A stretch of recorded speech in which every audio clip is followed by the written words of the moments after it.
In today's video, I am going to teach you how to use Canva Presenter View training for Zoom. If you've ever wished you could see your speaker notes and a handy timer while your audience only sees your slides, this workflow is exactly what you need. We'll walk through how to start presenting from Canva and share it correctly in Zoom, so your notes stay private and your delivery stays smooth. Begin in Canva with the design you want to present already open.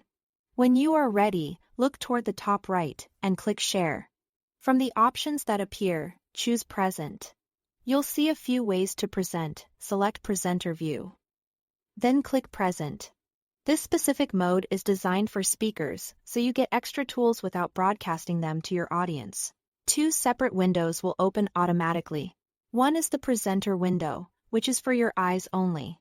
It includes your current slide, a preview of the next slide, your speaker notes if you wrote any, and a built-in timer to help you pace your talk. The second is the Audience window, which shows your slides only. This is the clean distraction free view you'll be sharing in Zoom. Now switch over to Zoom and start your meeting. When you are ready to show your slides, click Share Screen. In the list of available windows, select the Audience window from Canva. It will look like your slides without any notes or controls. Be careful here to choose the Audience window and not the Presenter window, so you don't accidentally share your notes. Once you confirm, your participants will see only the slides exactly as intended. Keep the Presenter window visible on your screen so you can manage your talk comfortably. Use it to track time, glance at your notes, and anticipate what's coming next with the upcoming slide preview.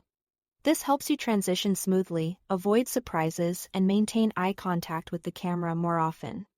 If you like, you can resize the presenter window to fit beside your Zoom controls, and you can place the audience window full screen for a clean look on the shared view. That's the entire flow. Thanks for watching.